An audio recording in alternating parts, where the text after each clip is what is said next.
तो जब हम थीम सेटिंग्स पे क्लिक करते हैं तो हमारे पास ये डिफरेंट ऑप्शंस आ जाती हैं।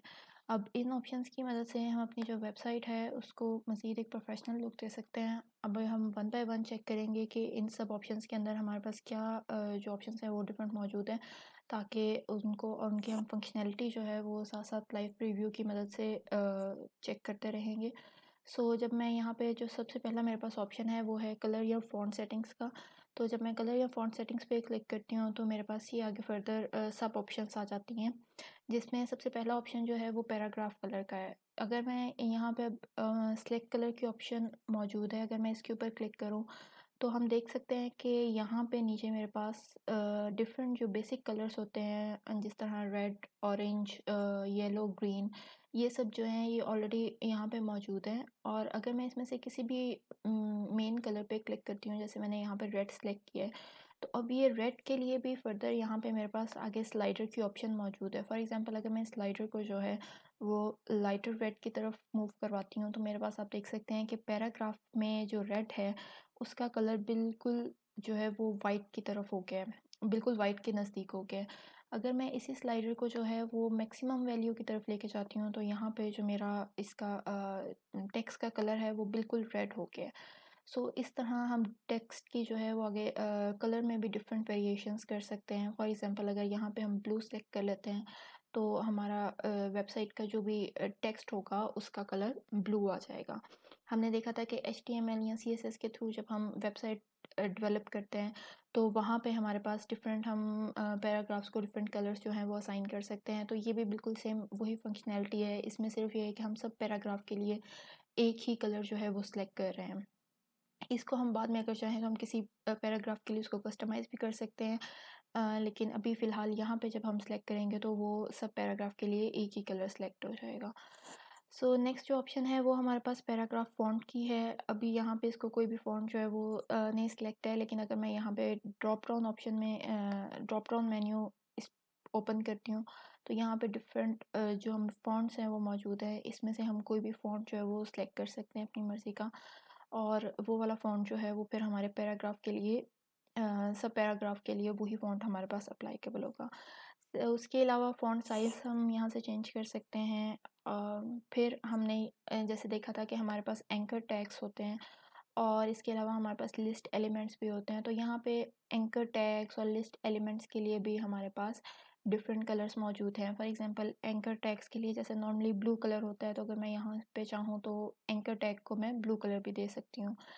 अब यहाँ पे आपने देखा कि जैसे ये अब मेरे पास रीड मोर जो है वो एक एंकर टैग था, क्योंकि इसके साथ एक न्यू लिंक अटैच्ड है। जब मैं इस पे क्लिक करूँगी तो ये मुझे किसी दूसरे लिंक पे ले जाएगा। तो जब मैंने एंकर टैग का जो कलर है वो ब्लू किया तो ये यहाँ पे मेरे पास इसका कलर भी ब्लू हो गया। तो इस तरह हम एंकर टैग के लिए जो है वो डिफरेंट कलर्स यूज़ कर सकते हैं। इसको फॉर द टाइम बिंग अभी हम वाइट ही रख लेते हैं। उसके अलावा हमारे पास यहाँ पे लिस्ट एलिमेंट्स जो हैं वो भी मौजूद हैं। लिस्ट एलिमेंट्स के कलर भी हम यहाँ पे वेरी कर सकते हैं। डिफरेंट जो हम लिस्ट यूज़ करते हैं अपने वेबसाइट के अंदर, वो अनऑर्डर्ड लिस्ट भी हो सकती हैं और ऑर्डर्ड लिस्ट भी हो सकती हैं। इसी तरह हमने देखा था पहले कि हम H1 H2 को हम मैनुअली जो है वो डिफरेंट कलर्स असाइन करते हैं। तो यहाँ पे हमारे पास इस थीम के अंदर हमारे पास ये ऑप्शन मौजूद है कि हम H1 को एक डिफरेंट जो कलर है वो असाइन कर सकते हैं। फॉर एग्जांपल यहाँ पे हम उसको पर्पल कलर असाइन कर देते हैं। तो जो भी मेरे पास वेबसाइट पे जहाँ पे भी मेरे पास हेडिंग 1 आ रही होगी उसका कलर जो है वो पर्पल हो जाएगा। इसी तरह H1 का फ़ॉन्ट जो है वो भी हम डिफरेंट यहाँ से चेंज कर सकते हैं। ठीक है, अभी यहाँ पे नो फ़ॉन्ट सिलेक्टेड है तो जो डिफ़ॉल्ट फ़ॉन्ट होगा वही यूज़ हो रहा होगा। सिमिलरली हमारे पाच यहाँ पे H1 जो है उसका फ़ॉन्ट साइज़ अगर हम इंक्रीज़ करना चाहें तो वो भी इंक्रीज़ कर सकते हैं। इन सब H1 से लेके H6 तक सब हेडिंग्स के लिए हमारे पास ये सेम सेटिंग मौजूद है। अगर हम चाहें तो इस थीम के अंदर सिर्फ स्पेसिफिकली सिर्फ इसी थीम के अंदर हम ये सब सेटिंग्स कर सकते हैं। लेकिन ये सेटिंग्स थीम टू थीम जो है वो वेरी भी हो सकती हैं। अगर कोई और थीम मैं सेलेक्ट करूँगी तो ये ऑप्शन ये हो सकता है कि वो जो सेटिंग है वो उसके लिए डिफरेंट सेटिंग्स हो, वो मुझे H1 या H2 के लिए जो है वो फिर कलर मैं यहाँ से ना चेंज कर सकूँ, मुझे मैनुअली चेंज करने पड़ें। सो अभी हमने यहाँ पे H1 जो है उसका कलर जब हमने पर्पल, तो इसको भी हम for the time being white या ब्लैक ही कर देते हैं।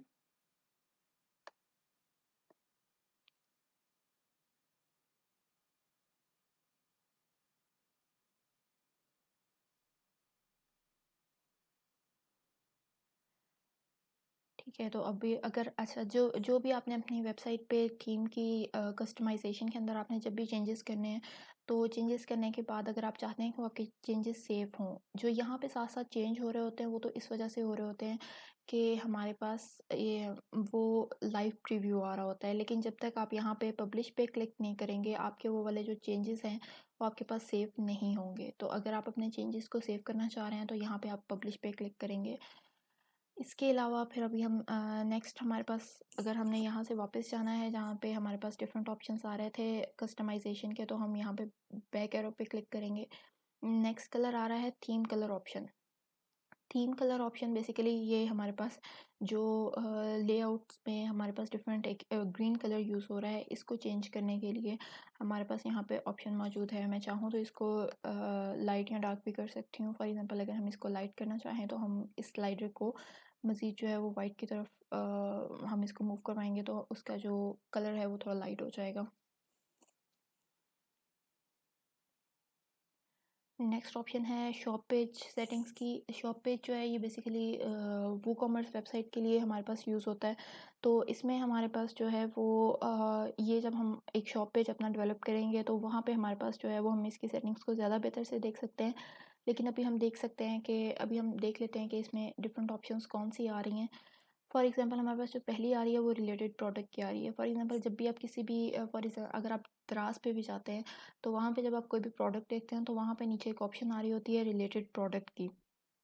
उन रिलेटेड प्रोडक्ट्स मतलब वो आपको ये शो करवा रहे होते हैं कि जो प्रोडक्ट आप देख रहे हैं उससे मिलते जुलते प्रोडक्ट ये भी हमारे पास मौजूद हैं ताकि आप मज़ीद जो है वो अपने ऑप्शंस देख सकें।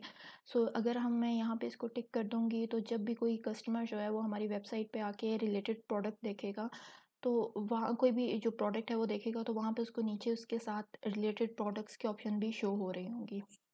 ठीक है। इसके अलावा हमारे पास प्रोडक्ट बॉर्डर जो है वो हमारे पास जब भी मतलब कोई प्रोडक्ट की आप इमेज वगैरह शो करेंगे तो उसके साइड्स पे जो बॉर्डर है वो हमारे पास इसके थ्रू शो हो रहा होगा। अगर मैं चाहती हूँ कि मेरे पास प्रोडक्ट बॉर्डर शो ना हो तो मैं इसको अनटिक कर दूँगी, तो जब भी फिर कोई प्रोडक्ट हमारे पास होगा तो उसके आस-पास जो है वो बॉक्स की शक्ल में बॉर्डर जो है वो शो नहीं हो रहा होगा। इसके अलावा टोटल प्रोडक्ट्स पर कॉलम। अगर हम यहाँ पे एक वो कॉमर्स वेबसाइट जो है कोई ऑनलाइन स्टोर अपने पास फॉर एग्जांपल दराज चेक कर लें।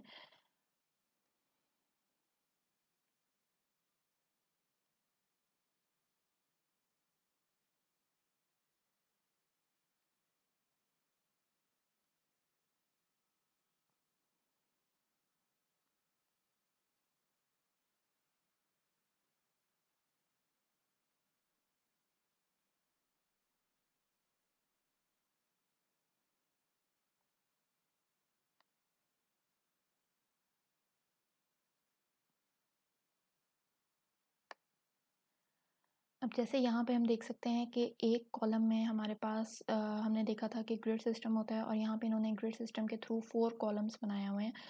तो हमारे पास जैसे यहाँ पे अब एक रो में 4 कॉलम्स शो हो रहे हैं, तो अगर हम यहाँ पे जैसे ये हमारे पास कस्टमाइज़ की ऑप्शन है, तो टोटल प्रोडक्ट्स पर कॉलम वो ये पूछ रहे हैं कि आप कितने एक उसमें आप कितने जो प्रोडक्ट्स हैं वो आप शो करवाना चाहें। तो अब यहाँ पे ये हम अगर 4 शो करवाएँगे तो हमारे पास एक कॉलम के अंदर जो है वो 4 प्रोडक्ट्स शो हो रहे होंगे। अगर हम 5 करवाएँगे तो 5 मज़ीद जो है वो प्रोडक्ट्स में डिवाइड हो जाएगा। तो ये अब डिपेंड करता है हम इस सेटिंग्स को हम जब शॉप का पेज डेवलप करते हैं तो हम इसको वहाँ पे स्पेसिफाई कर सकते हैं कि हम इतने जो प्रोडक्ट्स हैं वो पर कॉलम शो करवाना चाह रहे हैं। ठीक है।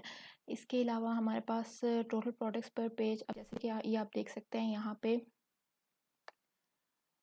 अगर मैं इसको फर्दर नीचे स्क्रॉल करती हूँ तो मेरे पास यहाँ पे अनलिमिटेड प्रोडक्ट्स जो हैं वो यहाँ पे तकरीबन ये अनलिमिटेड प्रोडक्ट्स जो हैं वो एक उसमें हमारे पास शो हो रहे हैं। तो अब ये यहाँ पे किस तरह वो होगा कि वेबसाइट को किस तरह आइडिया होगा कि कितने प्रोडक्ट्स जो हैं वो एक पेज पे शो करवाने हैं। तो उसके लिए जो है वो यहाँ पे हम ये ऑप्शन स्पेसिफाई कर सकते हैं कि आप एक पेज पे कितने प्रोडक्ट शो करवाएंगे। ये अब क्लाइंट की मर्ज़ी है कि वो एक पेज पे 20 प्रोडक्ट शो करवाता है या वो एक पेज पे 10 प्रोडक्ट शो करवा देता है। तो ये जो है वो इसको आप यहाँ से वेरी कर सकते हैं। अगर आप चाहें तो इसको लेस भी कम भी कर सकते हैं। अगर आप चाहें तो इसको यहाँ से बढ़ा भी सकते हैं। इसको आप मैनुअली भी कोई नंबर टाइप कर सकते हैं, जैसे कि 15। फिर इसी तरह हमारे पास प्रोडक्ट पैडिंग और बॉर्डर रेडियस वगैरह, और इसके अलावा प्रोडक्ट शेडो और bottom and top and right padding भी हमारे पास जो है वो मौजूद है। और बटन बॉर्डर रेडियस बटन हमारे पास यहाँ पे डिफरेंट, यहाँ पे हमारे पास दराज में शो नहीं हो रहा है, लेकिन समटाइम्स हमारे पास जो है वो जब ऑनलाइन शॉप के ऊपर कोई प्रोडक्ट मौजूद होता है तो जब हम उसके ऊपर माउस लेके जाते हैं तो हमारे पास वो यहाँ पे शॉप नाउ या इस तरह की कोई ऑप्शन जो है वो हमारे पास शो हो रही होती है बटन की शेप में। तो उस बटन का जो रेडियस वगैरह है वो आप यहाँ से उसको वेरी कर सकते हैं।